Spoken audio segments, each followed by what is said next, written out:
Alright boys, you know me, I'm usually the guy to be like, yo, you've been sleeping on this weapon, and hey, everyone needs to get onto this weapon, but you know, in this situation, it was actually me who was sleeping on a weapon, and thanks to the members of the community, I was actually enlightened and finally brought onto this amazing pistol that we're going to be looking at today. The weapon I'm talking about is, of course, the beacon. Now, this is a Maliwan pistol, and it has two alternate elements. You know, you can do the one element or the other element, but what actually makes this pistol very unique is its special effect. So basically with the beacon, when you shoot it like this and then reload, once the reload animation is complete, you're going to deal a Nova as you just seen there. But what makes this actually more special is that the lower your mag size is, the more damage this Nova is going to do. So it's going to start off at 0%, I guess, and then like the more you shoot and reload, it's going to end up at 500% damage, which is actually really huge. So let me show you guys what I'm talking about with that 500% damage. So I'm emptying the mag right here, and then I'm going to run up to these loader bots. I've got it on the corrosive element. I'm going to reload this thing and we'll see how much damage it does.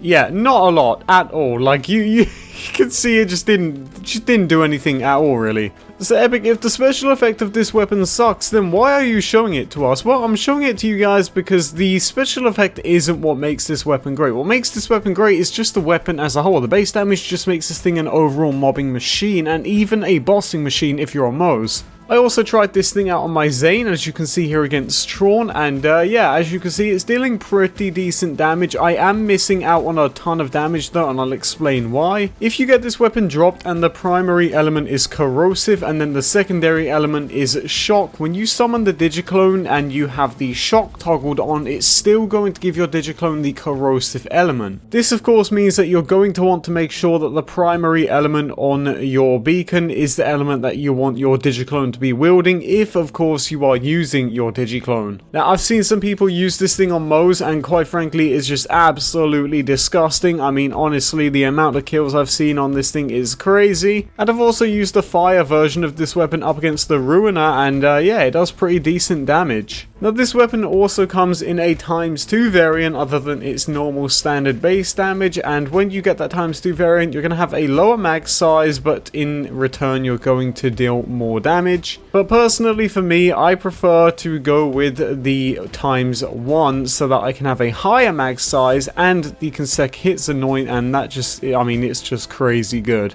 But enough rambling on, I think we should show you guys where to get the beacon. So in order to get the beacon, you're going to want to go to Blood Sun Canyon, because we are going to be hunting down some dude called Jerick Logan. Now, there are two ways to get to Jerick Logan. The quickest one, I think, is to use the elevator directly behind you when you spawn in at the, I think it's the conference room or the presentation room. You just go to this elevator, hit the button a few times, and then eventually it will turn on. You have to wait quite a while for it to come down, and then you have to wait quite a while for it to go up. But once you get up there, you can trigger the new use station and then proceed to farming Jerick Logan. Alternatively, as I said, you can run through the whole of Blood Sun Canyon, but I just personally found that that took a lot longer, and yeah, I just don't think it's worth it overall. But yeah, this weapon is really good, man. I mean, no joke. I don't really know what character this wouldn't work on. I can't see it being bad on Flag. I definitely can't see it being bad on Amara or Moze, and for my Zane with the current digiclone meta, it's just insane. And again, what you're seeing right now on screen is my damage test in Athena's, and admittedly I wasn't playing the best here, so it's a little scuffed, but you know, you get the point. It's still very good. Now, you can also deal self damage with this thing, so be careful. However, if you are into shock stealing like myself, my build heavily revolves around shock stealing, then the shock element beacon is going to be great for that as well, especially if you give it to your digiclone. This thing is just fantastic, and yeah, it's just great. Now, luckily that Nova doesn't deal self damage to you, but the actual shots will. But all in all, that's going to do it for my weapon guide and review of the beacon. Guys, if you've not tried this thing out, then you're just missing out. You've got to pick this thing up. I don't think we need to worry about Moze being OP right now, because this thing is just crazy in itself. But on that note, you guys, I do hope you enjoyed this video. I hope you guys are enjoying Borderlands 3 right now, having so much fun with it. Let me know what you're farming for in the comment section down below, and if you enjoyed the video, leave a like on it. That is always very much appreciated. And with that being said, have a nice day.